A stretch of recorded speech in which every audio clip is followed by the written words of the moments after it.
You're live on Newsfile. It's on Joy 99.7 FM. It's also on the JoyNews channel on Multi TV. My name is Evans Mensah. With me for this particular segment of the show is Professor Godfrey Bokwing. He is a professor of finance at the University of Ghana. Also with me this morning is Ace Ankuma, who is a lawyer. Also joining us this morning on the show is Ahassan Suhini, MP for Tamale North. And we are also going to be joined, in fact, we've been joined by his documents. And if you're watching on, you're watching on TV, you see his documents are resting quite comfortably on the table. He's going to be in his seat shortly. Abdul Malik Kweku Bako is also our guest for this particular segment. And we'll start with the big conversation surrounding Ghana's debt. Is it 80 billion? Is it not? But what's the big deal, really? What's the real implication of that? We'll delve into that shortly. Remember, the Newsfile is brought to you by Bank of Africa, as strong as a group, as close as a partner, MTN everywhere you go. Eden Heights, welcome home. Also, MoneyGram, bringing you closer. Unique Insurance, we are paying all minor motor claims within 2 hours. Penfield School Limited, Penfield, a higher calling, a greater good. Now, this week, this debt conversation played out. The minority started a debate. Government responded. The minority came back. Government responded again. So we'll attempt to see if we can settle the debate. But let's see how this unfolds and the various positions expressed on both the minority and government sides. Back on the very thing he and his party said in opposition about borrowings. In other breath, some government functionaries, including the information minister, have also claimed that the borrowed funds have gone into government initiatives, such as free senior high school, planting for food and jobs, 1 district, 1 factory, 1 village, 1 dam, $1 million per constituency, among others. But colleagues, let me say, that is the same people that said to us that 1 village, 1 constituency, 1 factory is a private sector initiative, and obviously government of Ghana is not paying for it. Or 1 district, 1 factory. It's a private sector initiative, and government of Ghana is not investing in it. All of a sudden, they've turned around to say that that is what they've used the public debt for. Incredible. Unfortunately, we have done the calculation, and we can confidently say that so far, all their initiatives put together is not up to 3 billion Ghana cedis per annum. So the question we ask is, Nasikano Wahi, where is the money? Where is the money? We wish to remind the minister and his government that his government had boasted about raising domestic revenue. Not in conclusion, the foregoing shows that President Akufo-Addo has been unable to keep his word in opposition not to borrow. He has also failed to prudently utilize the heavy borrowing in a manner that is sustainable or in investment that can add value to the economy. Instead, he has pumped this expensive borrowed funds in this unsustainable consumption expenditure with little or no bearing on rapid development of the country. The lack of tangible outcomes has influenced the adoption of a deceptive narrative to explain away the poor performance. We call on the president to admit that he has not been candid with the people of Ghana in the management of the economy. We must also admit that his borrowing policy has pushed Ghana into unsustainable debt, which future generation will struggle to pay. We want to start by stating emphatically that government has not borrowed 80 billion Ghana cedis in 2.5 years. Ghana's domestic market can never even raise that kind of money in 2.5 years. Our market is not as liquid as that.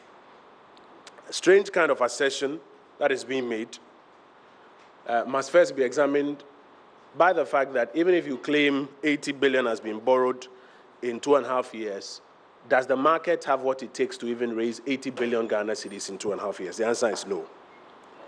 Now, with regards to external loans, all of those loans are given approvals by Parliament in accordance with Article 181 of the Constitution 1992 and Sections 55, 56, 57 of the Public Financial Management Act, Act 921, for which the minority is party.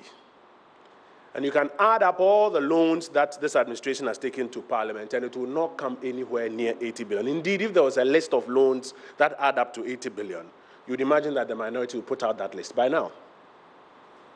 But the reason for which our debt stock today will show a difference of about 80 billion is that the figure is a nominal public debt stock figure. And the public debt stock figure is made up of a number of things. Number one, old loans that are now being disbursed within the tenure of this administration add to the public debt stock. It doesn't mean that the administration has gone to borrow money.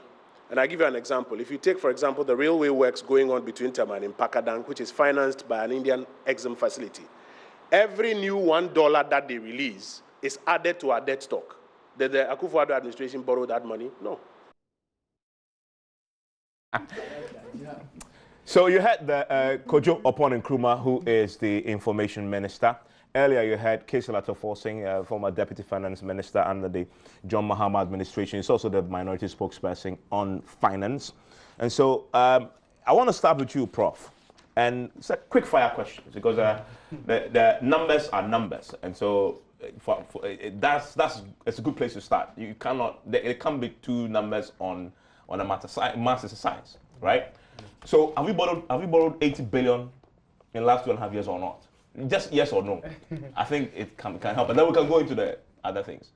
So it's very difficult to say. Oh, it's not yes or no answer. It's very difficult to interesting. say yes because not all of them will constitute pure borrowing. There are variations in the debt stock as a result of exchange rates developments. So, for instance, if you are looking at the cedi version of the public debt, then you have to convert the external debt, assuming they are denominated in dollars. So, assuming 2 years ago, the cedi to the dollar was, let's say, 4.5, and you owed $25 billion. You're going to convert that to cedis. But assuming the dollar amount hasn't changed, but your cedi had depreciated to, let's say, 5.4, then you realize that the cedi amount today would have gone up, not because you have gone for additional loan, but because the cedi has what? Depreciated. Then there are also variations when it comes to when the loan that was contracted is being disbursed, for which reason it has been realized or actualized. But whether you look at it in terms of whether nominal or whatever, the debt stock had gone up significantly. Okay. So you can look at it from end to end and say that if end of 2016, the debt stock was, let's say, 132 billion or 122 billion, and end of March 2019 is 198 billion, then it's a very simple matter of just looking at the difference. And then you can see that this is how much the debt has gone up. Okay, so say that. So on that point you made, and so that we can help viewers and listeners, you're quoting from the recent monetary policy report published by the Bank of Ghana. If you do the difference, you come to some 50 billion from last year March to this year March. Can we hold on to that and say at least within 1 year we borrowed 50 billion cedis? So in cedi terms, all of that would not constitute fresh borrowing. Okay. Part of that will be as a result of exchange rate variations. Okay. And that again, your debt stock would have gone up, but it doesn't mean you have taken fresh loans. Fresh loans. Okay. Part of the loans that are also taken are for liability management, because the way we have managed our debt over the years is to do what we call rollover, because we don't really have active sinking fund. So when our debts mature, we don't have any buffer anywhere. So we take fresh debt to retire the maturing debt. Sometimes we run into rollover risk. We take fresh debt at higher cost to retire maturing debt at lower cost. We have had all of that over the years. So I think that the real issue is that, so we have listened to the MPP when they were in opposition and now that they are in government. We have also listened to the NDC when they were in government and now that they are in opposition. The reality on the ground is that we can't do without borrowing. Okay. It's impossible. The structural rigidity in our economy does not change in response to political propaganda. You see, any country that is inefficient. That's a very good soundbite. Please repeat it. So I was just trying to, there are structural rigidities in our economy that do not change just because there's a change in government. And then there is political propaganda or whatever. Okay. The reality has come to all of us, both the NDC and then the MPP. My understanding is that with that experience from both parties, we should be able to approach certain national issues with a common agenda and interest to address and get the electorates along. Okay. Is very, very important. Any country that is inefficient at collecting taxes in the face of rising expectations for improved services, deteriorating infrastructure that needed to be repaired, enhanced, maintained, and the need to drive inclusive growth cannot do without borrowing. Okay. Way back, look, there's a historical perspective to all of this. So at independence, our reserves was $269 million. Our debt stock record suggests by 1960 was practically zero. By the end of 1965, Ghana's debt stock had risen to about $500 million. We had slump in commodity prices. The solution, we couldn't find it internally. The then president headed for the IMF in 1965. After the program was designed, he rejected it. It wasn't long, his government was overthrown. 1966, we went back to the IMF. One of the key issues for going there was an unsustainable debt levels that we had accumulated because the economy wasn't expanding, and also we were unable to generate sufficient tax revenue. We went through all of that. Remember the unceremonious and unilateral debt repudiation by General Champon in early 1970s. It has to do with debt stock. The famous Yentua. Even though he eventually paid. Yes, of course. But by that time, our credibility was gone. Yeah. When the reality lost hits it. you. And that itself triggered some changes even at the international level in terms of how they transacted with us. So we went through all of that. How much was that even at that time? The external debt component, we are told around 94-point-something million US dollars. We had challenges. So Ghana has struggled since independence to manage our debts. And it's simply because we are unable to collect sufficient tax revenue in order to fund the numerous expenditures that have to be done. Let's fast forward a bit. Towards the end of 2000, our debt stock was life-threatening. Debt to GDP ratio was around 126%, 130%. We're spending more than 60% of our tax revenue just to service our debt. We found salvation in HIPIC. Then we finished that in 2004. And then there was a second component called the Multilateral Debt Relief Initiative. We finished that in 2006. When we were done, our debt stock came to less than 30% of GDP. You know what that meant? We had borrowing space. We could scale up infrastructure investment, inject growth into the economy. We started climbing up quite quickly. We started borrowing more. We started borrowing, precisely. By the end of 2007, problems had started. Exchange rate market, we had to sell Ghana Telecom to get dollars. A whole lot of things happened. Between July 2009 under President Mills and July 2012, Ghana was under an IMF program. One of the key issues was about debt stock. We finished that. Between August and December 2012 for the elections, the fiscal slippage was very huge. We couldn't recover. We went through extended election verification, whatever. By the middle of 2014, it was obvious the economy was in trouble. We had a homegrown fiscal consolidation policy that came from the Senchi Consensus. It didn't work. We made a call to the IMF, August 2014. One of the key objectives of the just ended IMF program was to restore debt sustainability. So as early as 2014, our debt situation was not sustainable. We had entered the phase that we call high-risk debt distress category. Then, from 2014. Guess what? Again, debt sustainability is perhaps one of the areas where the just ended IMF program failed convincingly. Okay, so we didn't deliver on that. We didn't deliver on that. From where the NDC left over, from where the MPP took over, we could not deliver on debt sustainability. There are debt sustainability thresholds that we use. One of them is debt to GDP ratio. It's not really a good measure. I mean, of course, it tells us the debt burden, how hard it will be to pay off all of our debt with 1 year's output in terms of goods and services. We have 56% of GDP now. Yeah, but there's no requirement to pay off all our debt with 1 year's output. Government says that is sustainable. Well, it's sustainable because something happened, rebasing.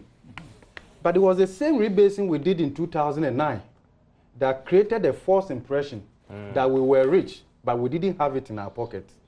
And we were unable, to collect sufficient tax consistent with our new status as a lower middle income country. That was a problem. Then we had a single spine and all of that. Yeah. So as we speak, every cedi tax revenue that we generate as a country, about 54 pesos of that goes to wages, salaries, gratuities, and all of that. You can verify this from the 2019 budget. Then about more than 45 pesos of every cedi tax revenue we generate as a country goes to debt servicing. And the debt servicing is what is budgeted for in the national budget. The principal component is not taken through that. It's done through rollover. So when you pick the 2019 budget, Ghana government has to set aside approximately 19 billion cedis just to service our debt. Then approximately 23 billion cedis for wages and salaries. When we add these two, we have practically nothing left from the tax revenue that we generate. Then come to think of it, given all the promises that the government has made, and in fact, when you put all the promises the parties made in 2016, both in opposition and government today, they are just a little fewer than all the promises contained in the Bible. The question is, with this limited... I want him to repeat that. Yeah, I like his soundbite. He's giving us a lot. So the issue is that, and yet we have deteriorating infrastructure. There's the need to drive growth. And you see, even though this government has done, should I say, well to some extent, in terms of the macro numbers, we haven't seen growth that came along with job creation. We have seen growth that is driven by hydrocarbon production, oil and gas. But we are unable to derive sufficient cash flow benefit from that sector that is driving growth. Yeah, because of also the financial arrangements in that sector. So because of that, we have expenditures recurrent, the bulk of them, we can't do anything about them, and yet our revenue envelope remains dwarfed. That's what the problem is. So, and I'm disappointed to some extent with this government that given all that they said when they were in opposition about the fact that the money is here, we can find the money here, we can generate a lot of tax revenue, we will rationalize the tax exemptions. They have not been able to deliver on that. Is that a reality check? Like, yeah, you say, but now you're actually in power. You realize that precisely. The reality is different from what you perceive. You know, we talked about tax exemptions. Look, when you look at the 2014 budget, there was something about rationalizing tax exemptions. We failed. Check the 2015 budget. There was something about tax exemptions. We failed. Check 2016 budget. There was something about tax exemptions. We failed. We have failed successfully over this period. So, and you see, these are companies, multinationals, that are in tax-paying position. They can pay. I mean, come on. So why give them exemption? We have had experts from the IMF, from the World Bank, advise us to rationalize our tax exemptions. Look, there's something in economics we call our tax frontier. Our theoretical tax frontier is very huge. In fact, when we benchmark ourselves against our peers, our tax effort should be around 24 to 25%. You know what we are doing currently?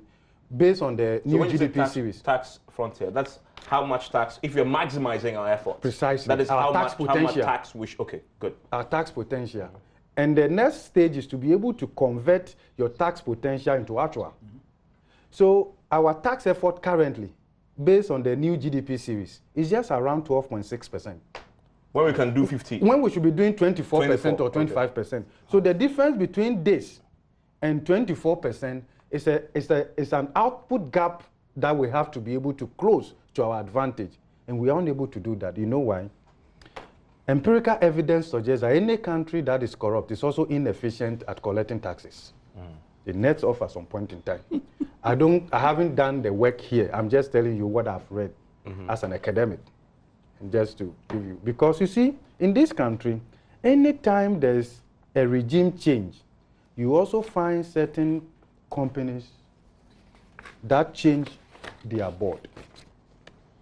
The old guys who lost, they exit. And then the new guys who are also coming, sometimes. Including multinational companies. Precisely. Yeah. Perhaps is a way to maintain their charter. In this fantastic point. Hold that. Don't hold me accountable for this. No, there are a few companies that jumped to me, but hold that thought. I'll come back to you. Ace. Oh well, I thought we'd hear from our last son. But I'll bring him again. I'm glad where Prof ended. It's Prof, right? Yes. Yes. I'm proud of him. He taught me company law 1 and company law 2. Yeah. And even without knowing that, whenever he spoke, I got sound bites and put on social media. I like the way he expresses it. Now, you know, years ago I moonlighted as a tax person. That's why I did grad work. It's a matter of revenue. Yeah. What you have and what you don't have. To get your revenue, we have to look at what do you sell? What are you putting out there? What are people buying? What are we selling? Primary products. We do not determine the prices of our primary products. For the very first time, Ghana and Cote d'Ivoire are attempting a catalyzation. But that has never happened. That is why between us, we produce close to 70% of the world's cocoa, make a measly, I don't know, $2-3 billion. And the world's chocolate market is 100 billion. Yeah. And the entire Africa has only 3%. And so we don't control the prices. So the farmer, the Wafakonro in Achanse farming cocoa doesn't determine the price of his cocoa seeds. But the person who makes BMW determines the price of his BMW. Yeah. And so there's a great imbalance. So we just produce for the buyer to tell us how much they're going to pay for it. And as in one of my speeches, I say that the story of Baba Black Sheep is the story of Ghana. We don't control the wool. If you ask us, have you any wool? One for the master, one for the dame, one for the little boy down the lane. We don't have any. And they determine the price. Now, what the other bit is that, so you sell, but you don't control what you receive from sale. 2, what do you raise? That is what brings us into this problem. Now, you can decide that you print money, deficit financing, and kill the economy. So you just ask Bank of Ghana, just release money into the system. Whenever the government writes a check, don't bounce it. Whether there's money or not, pay. You just mess up your economy some more. And you're going to get into inflation, hyperinflation. I'm sure Prof will tell us that. So the bottom line, Ghana, is that don't believe these politicians when they come with promises that that are more than the promises in the Bible. That one is God delivering. Yeah. These guys are not God. Allah said, you're not God, right? For God, all his promises are yes. Yeah, and amen. And for the politician, nay and no. What's the opposite of amen? Let it not be. Now, so we must pay our way, ladies and gentlemen. If you like free SHS, somebody's got to pay for the free Now, I'm sorry, if you elect President Akufo-Addo as president, he's not going to finance the country from his pocket. He can't. So he must find the money. Now, we must pay our way. So the easier and probably lazier way is indirect taxes, consumption taxes. Yeah. You can tax sales, spend, sin, sweetness. You can tax sin. They tax cigarettes, they tax booze. At one point, we taxed condoms. They removed them very quickly. Now the new wave is to tax sweetness, sugar. And so if you are seeing a lot of Coke Zero on the market, it's not because the manufacturer has suddenly become health conscious. Yeah. They are paying a lot of taxes on sugar. Yeah. And so now they are going the zero sugar route. But we, at the end of the day, so we tax value added. Yeah. And that is actually a tax on process. We tax petroleum. Look at your petroleum price bill. If you look at it, we actually have taxes on taxes. We tax and then tax on the tax and tax on the tax because the government must raise the money to finance your free education, to finance the 1D, 1F. Whatever they said you're going to do, you got to pay for it. Now, but all of that is still not enough. We must tax communication. I believe it. I believe in one thing. If it moves, tax it. If it dies, tax it some more. I believe that Ghana, seriously, I'm a tax person. I believe, look, if you've been to the US and you bought a phone card, right? See your bill and see the taxes. As you move between states with the same phone number, taxes change. So the actual bill cost of the phone and the data is really low. A great chunk of it, 3% here, 5% here, 7.5% there. They build taxes to build their nation. So when you're driving on that nice bridge, somebody's taxes paid for it. But we want to sit in Ghana and not pay the taxes and expect that the person whose citizens pay tax will bring their tax money to give us aid. Look, donor fatigue has caught on. I'm telling you something. Ghana beyond aid is not just an aspiration. It's a reality because the aid ain't coming. Right? They must face the reality. The time when they just used to pump money to us every year is gone. And now that nations are beginning to think about themselves first, now that they have immigration problems that they have to deal with, there's very little money to write a check to Ghana every year. And after 60 years, if we must still get a check every year as aid, you don't deserve to be independent. But let's continue. So it must come from income taxes. Ghana, we got to pay our way. But how many of us are in the sector where we are getting there. There are 30 million people. Not everybody is working. But the people who pay income tax are less than 2 million. 1.5, we are told. 1.5, actually 1.3, more like 1.3. We can't divide Ghana into income taxpayers and non-income taxpayers. That would have been great. So income taxpayers will go sit will be in a portion of Ghana where income taxes are used, and those who don't pay income taxes will be in the rest. We can't do that. So we must get back to the thing we have been saying, expanding the tax base. Whilst in grad school, my prof was helping Sierra Leone write their new income tax laws. And one of the things he recommended, I don't claim to have been part of it, I just read it. I was his student and his research assistant, is that look at the cars people drive. He went to Sierra Leone and came back and said they can't drive those cars if they are not making a certain level of income. So there's what they call deemed taxes, where the revenue authority will send you, bomb. We think this is how much you earn a month, come and pay. It is high. If you pay, you are in the system. If you don't pay, you have to come and negotiate and now show that you haven't earned it. Once they get your details, you are in the system. You get taxed every year. Now that involves a lot of work. That involves, now because a good income tax system is data-based.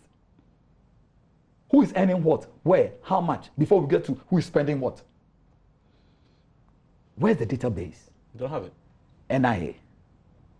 We should stop everything and do national identification. And I'm amazed that it's sort of gone off the boil, and people have to line up to give you their data. Really? I think that we need to get to a stage where it's if I have 100 people in my firm, it should be possible to call NIA that come and register all of us.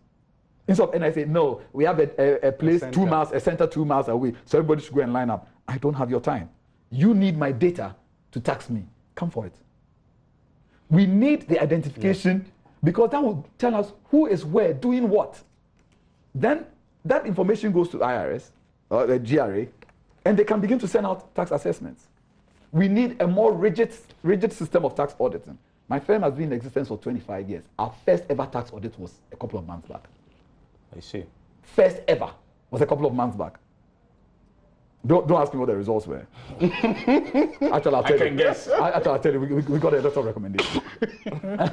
So, but I can see recent attempts to do this. Yeah. Because nobody loves to pay taxes. They say there are two things that are certain in the world, taxes and death. Nobody likes to pay taxes. And if I can arrange my affairs to pay less taxes and you come for it, I won't pay. No. I can see attempts. For example, one of the biggest problems in the courts right now is that some judges are insisting that if you file your court processes without proof of your tax status, your case is dismissed. Okay. Okay. I think that some judges are, so there's some confusion because there are 2 or 3 different reasonings. Some agree, some do not agree. But until we get to the place where you can't call an Uber without your tax clearance certificate number, where you can't do business without that, we are kidding. And so if we have this huge gap, somebody's got to fill it. That is where the loans come in. Yeah. And I see the play. You know, I read everything the NDC had to say about it, read everything the MPP had to say, and I went to read Bloomberg. Yeah, I read the Bloomberg. Yeah. Yeah. That gives me the balance. The reality. The reality. Yeah. That we are looking at it in dollar terms now. Yeah. Yeah. So because the city terms will look very huge. Yes. But if you tell me the thing in dollars, I can do the math. And so I have a fair idea where we are. Because you know the exchange rate. I know the exchange rate. Is it an imprisonment or unimprisonment? Maths don't lie. So Evans, we have to admit, and I believe that we produce enough to finance our economy. We just are unable to tax it well. So you agree with the NPP in opposition when they say we do have enough? But the enough isn't sitting with government. Okay. Yeah. You see, we always think that government is this Santa Claus, Father Christmas. It is work.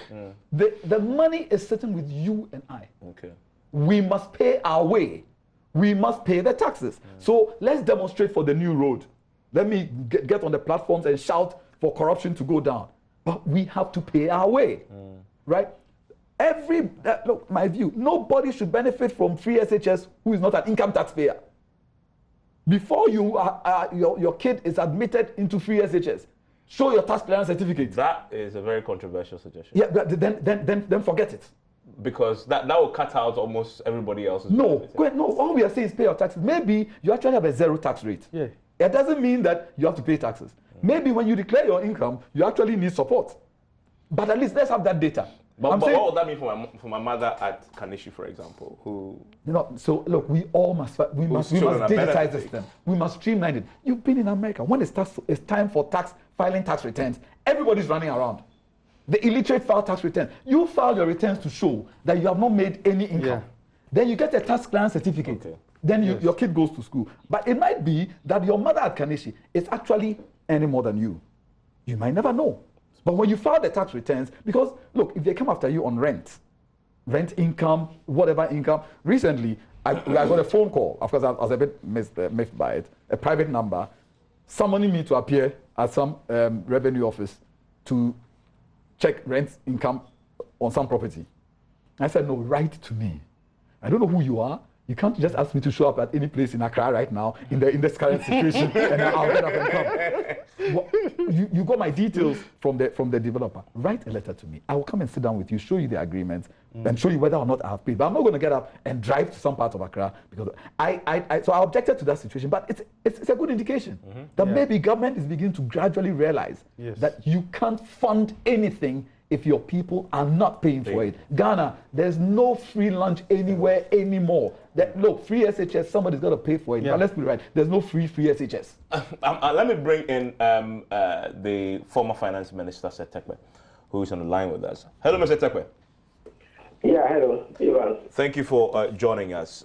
I get the sense, listening to Professor Bokwing and Ace, that this is a purely national issue and must be treated with our politics, because regardless of whether you are NDC or MPP, the fundamentals are the same, and you will have to borrow until we address the rigidities I think you talked about.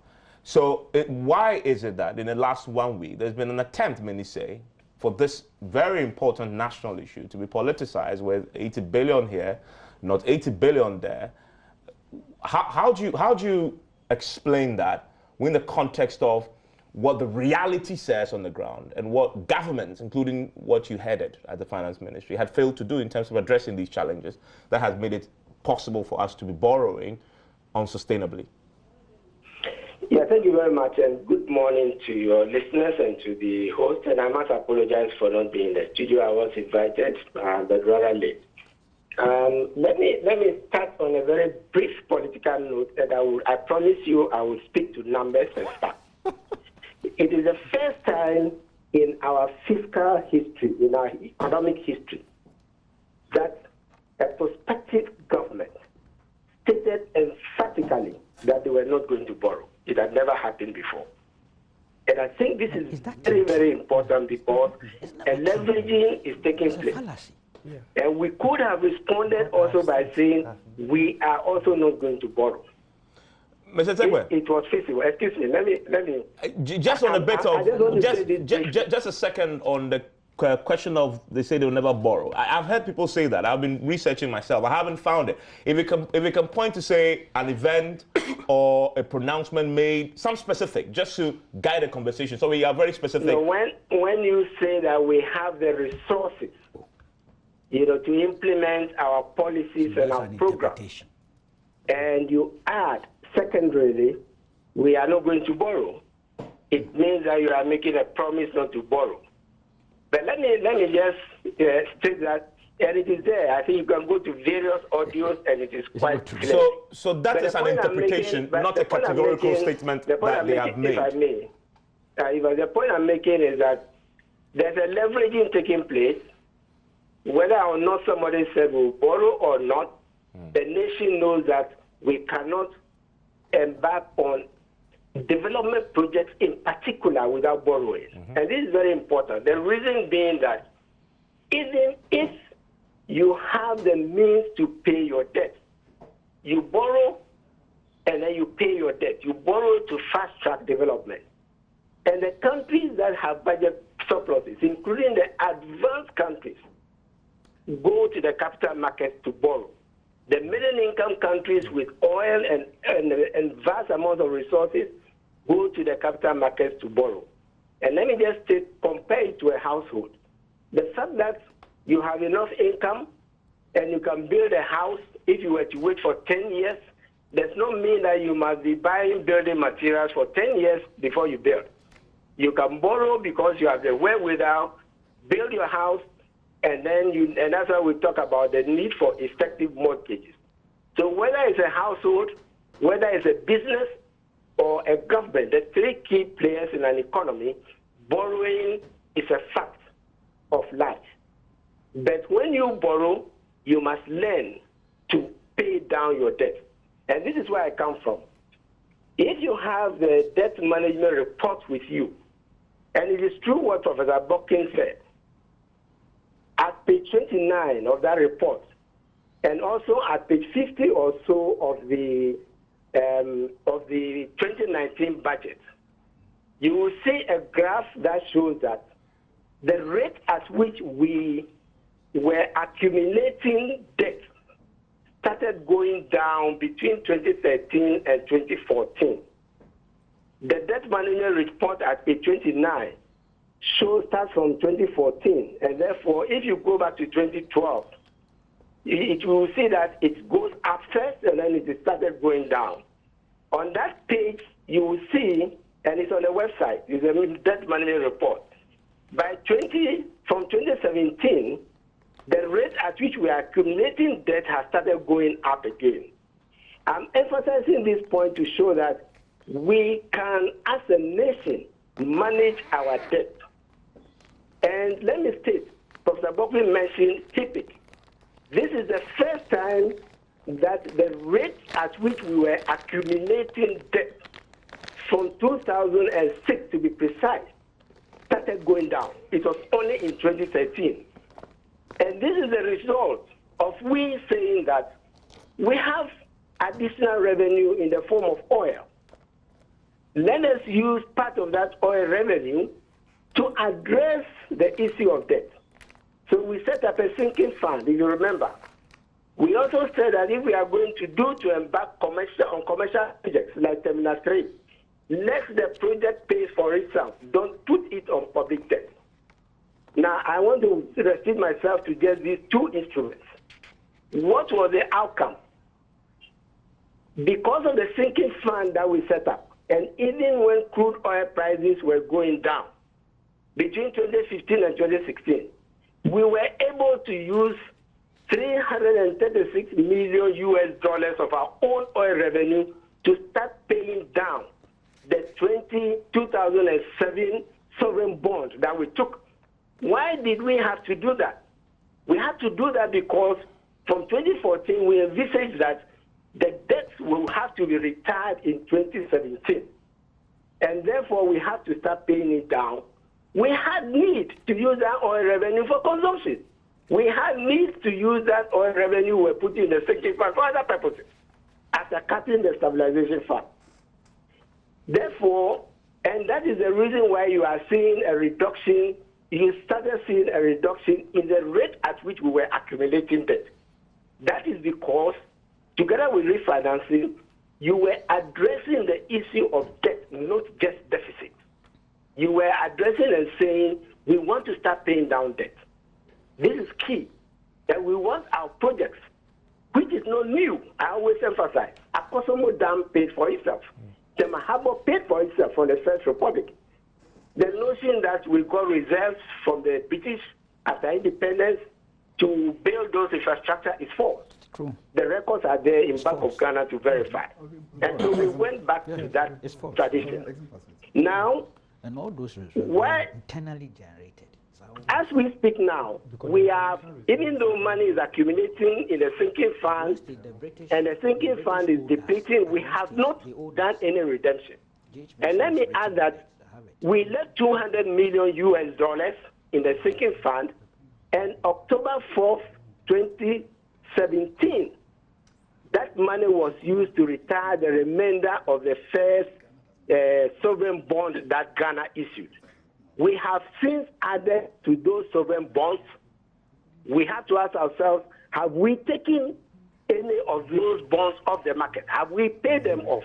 Yes, we may have done liability management. All the terms which have been mentioned, we initiated them. Liability management, soft amortization. By the time we were leaving office, we calculated that our annual rate of debt accumulation on the bonds in particular will be about 333 million, and with one oil field, we will be able to generate 300 million from the sinking fund to pay down our debt. So, gentlemen, the point I'm making is planning to pay down the debt, and we were talking about these issues.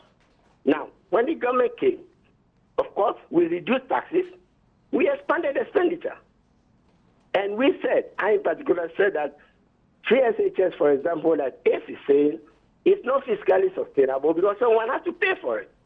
And if you are reducing debt and doing other things, you definitely, of course, the NDC also promised progressively free education, right? But, I'm bringing this up because this is a debate that we have to have dispassionately. And I always cite the example of President Trump saying, I will build a wall. And because he cannot identify the resources for building the wall, it has become a big political issue. And Mr. Tekwe, because the law says that you have to look just for on just on the point, because I need to wrap up on this. Just on the point you made about discussing this dispassionately, I think it has been identified, and you agree, that there are fundamental issues with the economy that needs to change if we have to fix this problem with the debt that becomes unsustainable in the future. What are your quick points in solutions, I guess, that you can offer, having been there before, that can help deal with this? I'm not going to theorize. Let me mention what we put in place. We put in the Ghana Infrastructure Investment Fund. The prime example is Terminal 3 for commercial projects. And the airport tax, together with the oil revenue, was to pay for the loan. As I said, we put in place a sinking fund, which was to make sure that when we borrow, we can also, pay for it. We put in place the stabilization fund from the PRNA, and we used 250 million Ghana cedis to reduce, the rate at which we would borrow in 2015 when crude oil started prices going down. We have implemented measures which, to the credit of the current administration, are continuing. Soft amortization, liability management, refinancing. These were all issues which were in our homegrown policy from 2013 to 2014. Okay. I think it's to the credit that we have not dismantled these measures as we used to do in the past, and they are being, implemented. So my point is that if we have stopped putting money into the sinking fund, if we have stopped putting money into the infrastructure fund, these are the structures which other countries put in place. Okay. They are not new to Ghana to manage their debt. I'm grateful for the suggestions you've made, Sir Tekpe. I want to come to you, Suhini, on just a point that where he left off. He mentioned some of the initiatives that he introduced, but it's still a fact that in spite of all the initiatives that he mentioned, we still didn't achieve a lot of the targets under the IMF program by the time that you were leaving office. In fact, we have missed a lot of the targets, and that shows that some of the measures that he had just laid out didn't actually work the way we had anticipated it would. My question then is, if we agree, and the facts really are there, the IMF program tells us some of these facts you can't really argue with, we need to do even more. And I'm coming to the politics of this, because from Ace and Prof, you realize this, you can play politics with it all you want. It's about lives, and it's not changing unless we really agree that we have to do something really substantive about it. Yes, the government in the past had said, borrowing unsustainably can pose economic challenges. What for you when you're in Parliament? And so this, you approve the monies that we spend all the time. In fact, Kojo Ponkuma made a point that everything that we spent, everything that we've borrowed has come through Parliament. So what is your role, I guess, is the question. I want to drive more of the solution, because the politics, as we've heard, whether you're NDC or MPP, you face the thing, the reality will hit you, and you realize that you really can't do anything about it until you fix the challenge. What do you feel your role is as a member of Parliament to address this particular challenge? Because you scrutinize what we spend. Yeah, thank you, Evans. Good morning to my colleagues on the panel, and good morning to our viewers, especially to the very good people of the Tamale North constituency. Predictable. Yes. Because it's predictable, of course. Because it's predictable. Because it's predictable. If I didn't, it would have been an issue. You have to. Anyway, but I agree with your point about the IMF targets and how policies that were put in place at the time that we were leaving office had not started, yielding fruits. But it is important to make the point that every intervention has a maturity period. So if you introduce an intervention in 2016, you do not expect it to lead to the meeting of targets in that same year sometimes. So it is not correct to assume that those policies are not the reasons why the targets may have been met in 2017. Like Mr. Tekpe says, to the credit of this government, some of those interventions have not been dismantled, and they are still working with it. So it's important that we state that. Then again, you talk about the politics, and that is where sometimes I find it incredulous. Evans, politics for me is about the competition of ideas to govern a country better. Ideas. And so in that competition, it is expected that the citizens will choose the idea that they think can best serve the interests of the country. And so I get fascinated sometimes when in one era, discussions are conducted without cautions of politicization, and in another era, you have loud cautions about the need to have the discussions without politicizing it. Because this is not the first time, really, that we are discussing the economy. This is not the first time we are discussing debt and borrowing. We did that in the previous government, under the previous government, without these so-called cautions that let's not politicize it. Because the politicians were deeply involved in the discussion. In fact, they were leading the discussion. And nobody at that time, really, made an issue about discussing it within a political context, because it was about the competition of ideas. So you had Dr. Baumia at the time, who was the running mate of the opposition, in fact, leading the discussions on debts and borrowing. Nobody said he was doing politics. So I get fascinated when the caution these days is, let's be careful, let's be dispassionate, let's not play the politics. I don't think we are being consistent. I think Seth did. I mean, there was a lot of pushback to Baumia. Yeah, but yes, but telling him not to politicize it. Fantastic. Let those. Yeah, no. Okay, I agree with you. I agree with you. I agree with you. So, but you see, I agree with you. But I agree with. I'm saying that let those who have been consistent remain so. If you didn't say don't politicize it, don't say it now. Oh, how? If you said don't politicize it then, no, if you say it now, then you must admit you were wrong in the first place for not cautioning. We can tell those who were wrong. Yeah, exactly. You're right. Exactly. So I'm saying that if you didn't say don't politicize it when it was happening at the time, you can say, well, I was wrong then, so let's not politicize it. But if you said at the time that don't politicize it, you still can be consistent. That is all that I'm asking for. Now, in that competition of ideas that I speak about, it is important that the citizens and those of us who consider ourselves elite will listen and listen well. Because in a competition, you don't expect all the players to be fair and honest. In every competition in this world, you don't expect the competitors to always be fair and honest. And so if you are somebody who is to judge among the best, as far as a competition is concerned, you need to be mindful of the potential of people to cheat and be dishonest. So for example, I want to use the case of free SHS to illustrate this point I'm making. I first heard the GRA when it was published, or I read about it when it was published by the Daily Graphic, that if you didn't have a PIN number, you will not enjoy free SHS. I heard the Finance Minister, Honorable Ken Oforiatta, talk about the need for us to revise the way we are implementing the free SHS. And target it a bit more. And target it a bit more. I have listened to Ace on the platform, and he seems to also be thinking in that light. And he makes a point that, look, there is no free SHS, or there's no free SHS. That's how he put it. Somebody has to pay for the free. That somebody has to pay for it.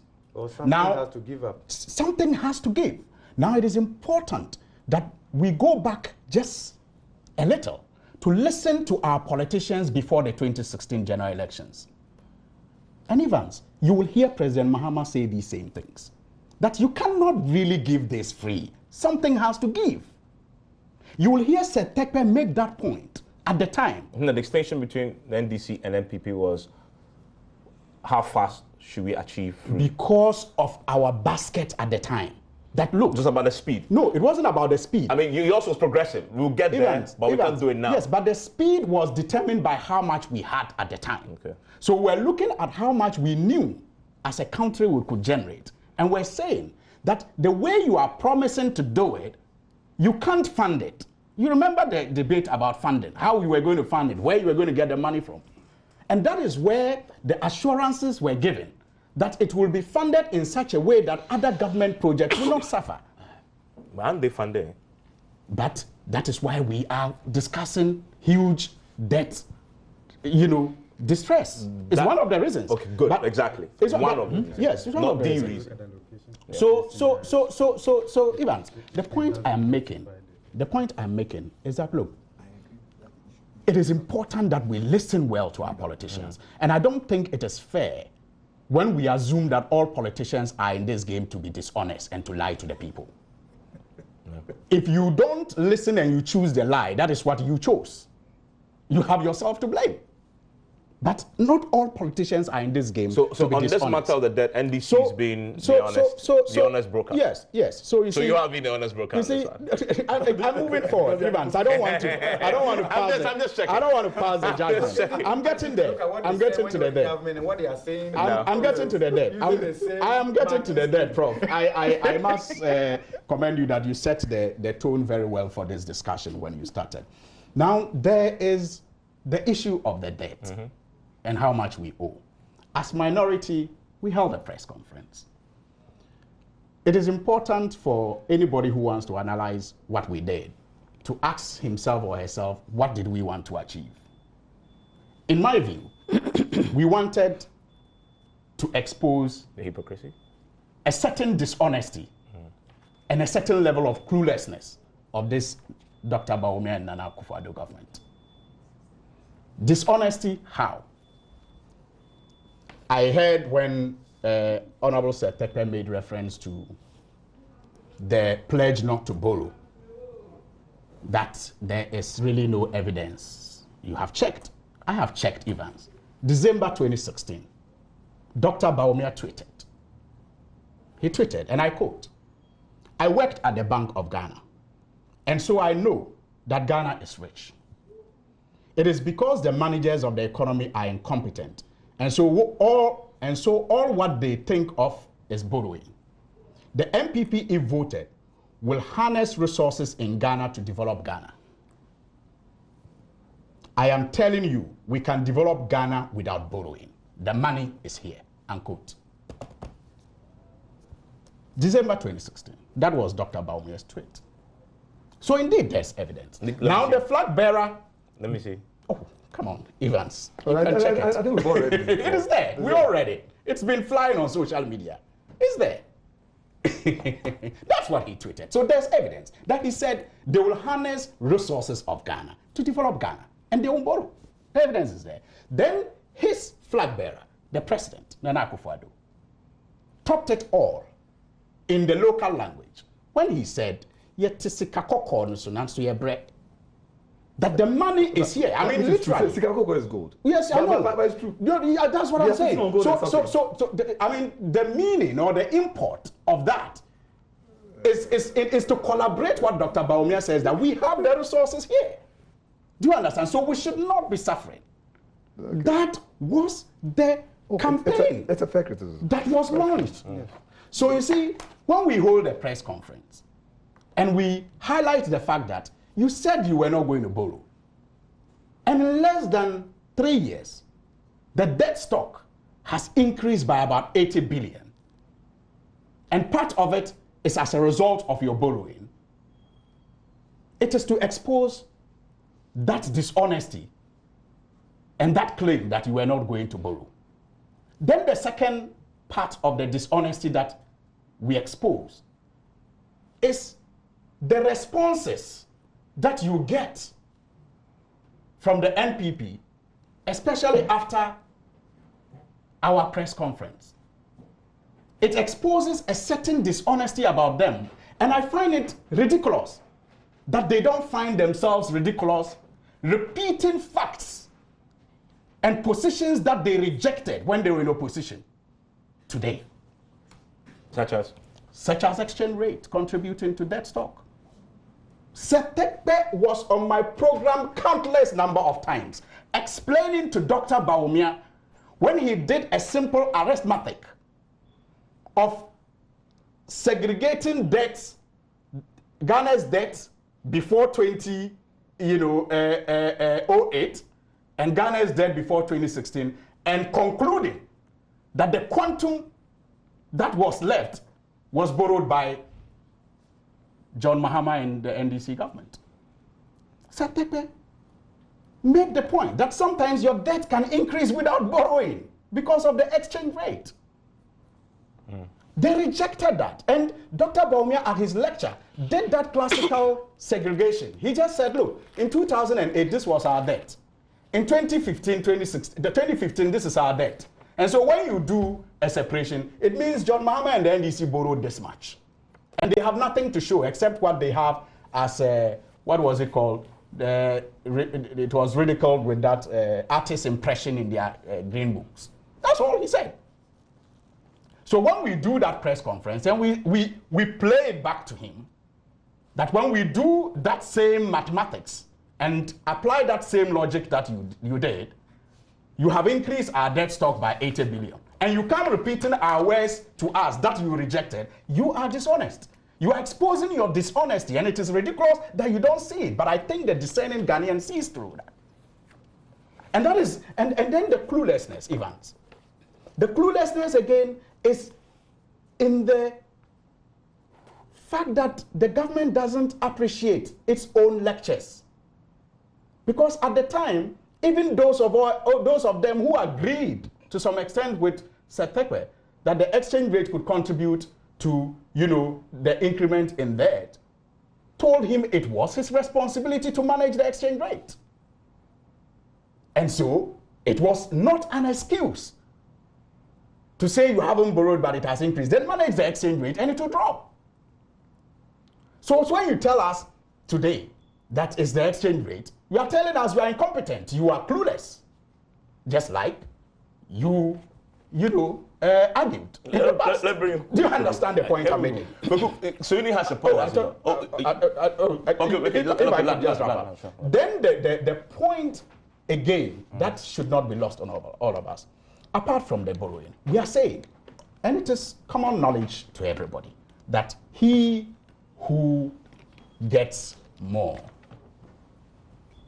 more is expected of you. Which was Bawumia's point, actually. Which was his point again, and we agree with him. So we are saying in less than 3 years, the resources, even if you exclude the 80 billion that has come to the government, far exceeds the resources that the previous government got in 4 years. You're talking about tax revenue, which has increased to about 113.5 billion. You're talking about oil revenue, which has almost tripled to about 12.3 billion. And you're talking about grants to about 3.7 billion. And we are saying, where is the money? What are you using it for? Because by our own tabulation from the budget statements that you have presented to Parliament, we see that even the free SHS that you talk about, less than 3 billion has gone into that. Capital expenditure, less than 5 billion has gone into that by your own budget statement. So it is not the free SHS that's causing the debt stock. Yes. So the point, so that is why we're asking, where is the money? In fact, if you look at the monetary... Where is the money? If you look at the monetary... No, Prof was just saying that to me. Yes. Actually, it's not free SHS. No, it's not. So we can't blame free SHS. Yes, but you see, the information minister at his response, I mean, at the press conference where he responded, cited when we were asking to show us what they have done with the money, and many of their communicators do that on platforms. They mentioned free SHS. A huge chunk of that. I think a good way to look at that is that revenues have increased, but expenditure have also increased. Exactly. And the expenditure is consumption. So I'm coming. So, do you understand? So it's not entirely complete to only criticize on the size of the fact we've received more revenue. Yeah. Our legitimate expenditures have also gone increased. But you see, in all these things, we have talked about the fact that we listened to the NPP when they were in opposition. That was how I started. Yeah, that's why I said we also listened to the NDC. And you actually say you are disappointed because some of the things they said, they haven't been able to. And we also listened to the NDC when they were in government. The defense they offered is as though the marking scheme sits somewhere. If you are in opposition, you go and pick it. If you are in government, you go and what? No, I'm coming. Prof, you can. No, I beg you, because it's within my time. I just can say that. It is not about the marking scheme sitting somewhere and we running after it. At least you can consider what the NDC now is doing as seeking vindication. We are seeking vindication. We are forcing the government to admit some of the truths that they reject. So now the NDC has a point. I want to read you some things that Bawumia said in opposition, and this is one of his lectures, quote, and it's on my Joy Online, and just to be very specific. This was in 19th November 2014. He said, and this is on the question of the debt. He says, NDC inherited a public debt stock of 9.5 billion cedis in 2009. Then it goes on. Today, Ghana's debt has gone up to 65.7 billion cedis. So when I say when I say the stakes are high, I'm talking about the destiny of our country, Ghana, the future of the youth. Then he goes on to conclude, the NDC has been taxing everything, including condoms and cutlasses. In terms of resources, this NDC government has had more resources than any other government. We did not have oil, yet Ghanaians know what we did with the limited resources we had. We spent money responsibly to create the NHS, introduce capitation grant, expand access to education. We spent wisely on infrastructure and built more roads than any other government. And so that is him arguing that, you know, the NDC were borrowing and not showing any results, and they were borrowing unsustainably and jeopardizing our future. Have you checked So they have what, a point, don't they? They have a point within contest. But have you checked what the NDC were saying when they were in opposition before 2008 elections?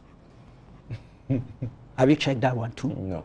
Why are we starting from when NDC was in government prior to 2016 and what Bawumia and the opposition were saying? Check what running mate John Mahama said relative to the issues we are discussing. In fact, he brought to the fore and made the point that Akufo's administration for 8 years had borrowed 50%, according to him, of the 10.4 billion that Ghana had inherited as debt from independence. It turned out to be false, though. When the checks were made properly, it was false, and I have the publications here. But that is when this whole thing came to the fore in terms of the Fourth Republic. Admittedly, if you read the Hansard, the issue of debate over debt is not new. Rawlings suffered examples of it. Indeed, yes, but that is why it's a put in contest. Indeed, one of the reasons for the overthrow of the Lima administration, and it's in Rawlings' speech, was that he was increasing Ghana's debt, running around the world and borrowing by heart. Even Nkrumah suffered it. By the time of the 60s coup, Ankra's first speech, one of the reasons given for the coup was the debt profile of Ghana. It's true. So we have been playing this game relative to the debt for a long, long time. So please, nobody should come and restrict it to Bawumia 2016 election campaign. If you want to be factual and constructive and honest and sincere, let's look at it in the global context. And there we will see the wisdom Prof was pushing to the fore about depoliticizing, demystification, and indeed, I will add depersonalization. But Setekbe also pushed that. He did, passionately. Because he is an economist. He is a professional. Yes. And in fact, I was happy he debunked the other fallacy about Nkrumah inherited so much money and that it was wasted. That debt reserves we talk about were internally generated. Indeed, J.H. Mason had a very nice publication. The British government owed Ghana at one stage. They owed this country. So if we are going to be fair and honest, let's look at it in a global sense. And then when we start doing that, we'll be able to deal with the issues one by one. Look, it's a legitimate concern, an issue to raise, that you borrowed this much money. What have you spent it on? Expended it on? I have no problems with it. And it will be required of a government or an administration to itemize, tell you the things they've done with it. I hear my NDC friends cite Rich Hospital, Legon University, Kwame Nkrumah interchange, Kaswa interchange. Put all those things together, it's about 4 billion or 5. The flagship projects. Yeah. How much had they borrowed? Prof, if you can give me about 20 something. Yeah. Take the 4 out of the 27. Where is the rest of the money? Same question being asked. But the quantums differ. Right? It doesn't matter. Yeah, No, I'm talking percentage. It doesn't matter. I wasn't contesting the two figures. I am saying that what the flagship projects you put out, because you are asking MPP, show us. And you are talking about, you want infrastructure. You are not talking consumption. That's what you are saying. I'm saying that even within the context of the monies you borrowed, those flagship projects that you point to, if you put all together, there's still a lot more money out there. Where is it? I'm not sure anybody has chopped it. Indeed, I don't think anybody has chopped that money. It's a propagandist interpretation, which they do on the political platform at rallies. It's easy to do those things. You play on the keyboards of people's emotions. All of them do it. And as I'm saying, it's been done since 1966. In fact, before, but it got pronounced post-66. And we've used it against each administration anytime just for political propaganda, capital purposes. That's what we've been doing. When I walked into the studio here, I told you that some of us ought not to be here discussing this matter, that you should bring the experts. And I meant it. Yeah. Because if you have to interrogate this thing properly, seriously, in the national interest, it's not people like us you bring here, minus Prof. And excuse me, I added you. But that's a fact. Yeah. No, so to be honest, be honest with you. Let's let the experts take time and interrogate these issues. Not necessarily the issue of quantum of how much you've borrowed and things, but how have we applied it? Money. And going forward, how we can minimize borrowing. Unsustainable borrowing. I would end up saying that I never heard Bawumia say we will never borrow. And I insist on that. You are not on Twitter, maybe that's why. No, but that's not exactly what he said. You've admitted it's your interpretation of what he said. Yes, That's the tweet. even You want me to read the he tweet never again? said- He said we will not borrow. You want me to read the tweet again? Please read it. Yes, Please it read says the MPP if voted will harness resources in Ghana to develop Ghana. I'm telling you, we can develop Ghana without borrowing. Yeah, What does they it said mean? we can develop Ghana Yes. without borrowing. Yeah. So your interpretation is that See, he says we'll never borrow. I have not, Who there's else? no But- Ghanaian leader. by the way- There is no Ghanaian But by the leader way, that I let's haven't say- heard let's say we say could wrap up. that the emphasis should be on internal mobilization, a vision. That Ghana beyond aid, the vision. It doesn't mean you are not going to borrow. It doesn't mean we are not going to have support from aid. What it means is that we are looking at a situation where we increasingly mobilize more resources internally as opposed to externally. But really, nobody is suggesting for a moment that you will never ever borrow. I didn't hear Bawumia say that. But if it's true, If you say it's an interpretation, you are no, entitled but if to it's that. true that what he's reading, and I must say, I didn't see the tweet, It's not and Chinese, so I can I agree. independently confirm it. But if it's true that Bawumia said we will develop without borrowing, then that raises It's a bit of extreme. yeah. In the face And of that is what You know, Sedepe was saying, if indeed, that it has never if happened in our if history. indeed he sent a tweet like That is why Well, Sedepe was saying well, that this was historical. First of Never all, I in our- see a in the lot. history of Well, our I'm country. not. It's true. I don't know about these tweets and things. That's a fact. I have to be honest with you. I'm a BBC, you know. Yes. So I don't know about it. Yeah. But to be honest with you, it would have been a huge surprise if Bawumia indeed meant that Ghana would develop without borrowing. I have my doubts. This tweet at this stage, I think, is of doubtful validity. Oh, goodness. Okay. Oh, goodness. But I wanted to make a quick point. brief, yeah, come on, I'm not one for throwing. A minute each. I'm then we'll wrap up. not one for throwing appointments at problems. But there must be some wisdom in why, since 1927, Canada has had a Minister of National Revenue Okay. on cabinet. They have a finance minister, but they have a Minister of National Revenue. I know we have a kind of structure where one of the deputy ministers is in charge of revenue issues. Maybe for somebody who has direct access to the president, accounting to the president literally on a monthly basis on what we are doing in respect of collecting taxes. Without collecting the taxes, Evans, Yeah. a decade from today, our children will be on this program True, talking about the same thing, Yeah. and we would have failed. Yeah. We need to put that issue on a higher national pedestal. We have to accept as a people that we have to pay our way. Prof, and just on that, the World Bank country director agrees with what Asa just said. And in the recent interview, as he exited, he said Ghana is at the risk of high debt distress, primarily because of domestic revenue mobilization being very weak. And we consistently over the years have missed the revenue targets. Thank you very much, Evans. Very briefly though, 1 minute. You know, I started my presentation by giving you the historical perspective. So we understand that we have come a long way, perhaps enough of the politics. Look, I said one basic function of the state is to collect taxes. Any country that is unable to collect sufficient taxes and wants to develop in the face of all of that will end up in a debt trap. It's as simple as that. So, and I also see we have talked about various measures about expanding the tax net. I hope there's any net left to be expanded. Because we've expanded for decades now. We talked about perhaps focus a little bit more on compliance. Why we have not been able to deliver on this, It beats you.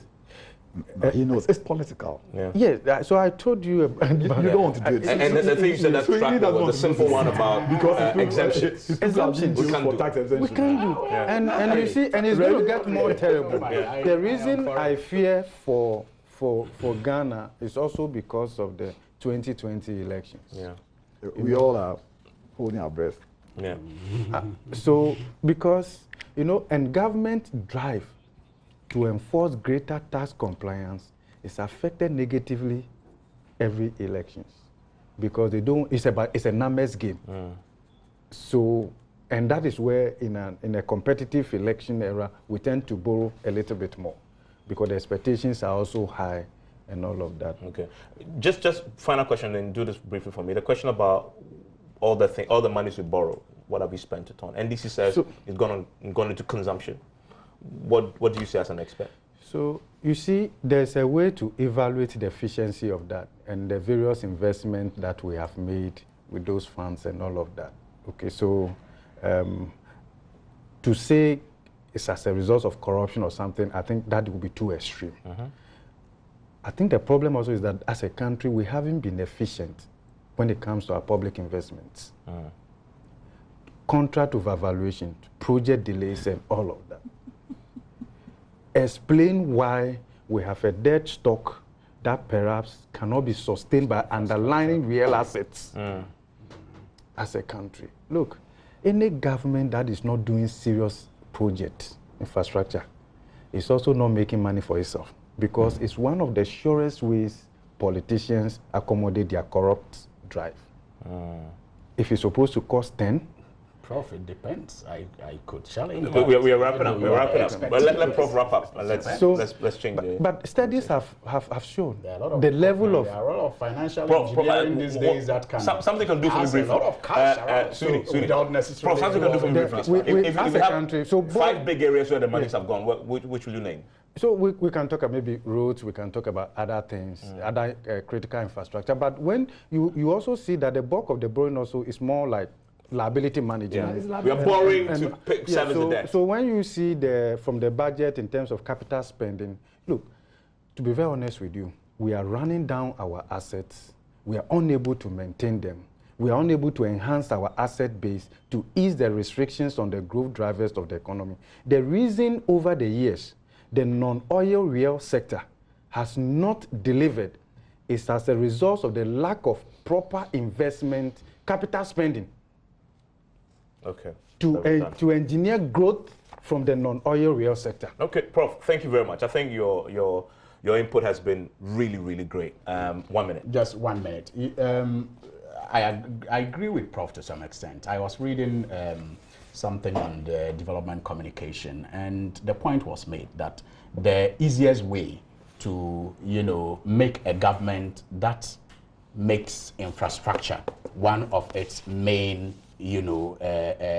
project lines is to target with corruption, and that is in communication. Yeah, because mostly we are not transparent when it comes to many of those things. Sorry. So I agree with that is with communication. But I'm just saying that in this day and era, a lot of financial engineering can happen through consumption that makes that can pass for corruption. But when I agree again with Akufo-Addo when he talks about the 2008 elections and how it was fought. But then again, if we want to be honest, the NDC has never really had a problem with debts. Really? We have always looked at it. Please, I agree with him on the things that you said. Please, I agree with you on the things that you said. But you see, in response to that, I'm saying that before the 2000 elections, you had the OPPP talk. So when you found the NDC in 2008 making an issue out of that, it was in response to that 2000 election. But I'm saying the NDC like Nkrumah. Thank you very much, please, the NDC like Dr. Nkrumah believes that. The NDC like Dr. Nkrumah. Thank you, Suhuyini. These are investments. Thank you, Suhuyini. I'm grateful. Grateful. We are going to shuffle the pack for our next conversation shortly, which will be on the University of Ghana controversial survey. Suhuyini. Sorry. Yes, Prof. Okay. I want to read a few messages that I've received on this. Professor Peter Korte, who has been listening, says, I've been listening to the program and enjoying the discussion. However, I think we can do justice to this topic if we got disaggregated data on the debt profile. That is debt in US dollars, new loans, how much financing, details on projects financed through the loans, how much has gone into consumption. On the question of where the money has gone, there's a view that says that you simply have to go to Parliament, because that's where all the approvals are done, and that the NDC should simply check what they've proved, because if you want to check where the money has gone, Parliament would have approved it, every single one of them. By the Parliament, you can see, yes, how much was taken for what, but how much has been disbursed for what purpose? Okay. It may not be there. Which period? Yes. Lawyer Yapon, who's listening, also says his non-expert view on the controversy over how much we've owed is that let's make a public announcement to the whole world that anyone who thinks we are owing them must write to us and inform us of our total indebtedness to them. That would be a lot of work, right? Somebody must sit down and aggregate them. No, he's talking like a lawyer. Somebody It's never the long time. We'll move into the very controversial research done by the University of Ghana Political Science Department. Why the MPs are upset with the Political Science Department?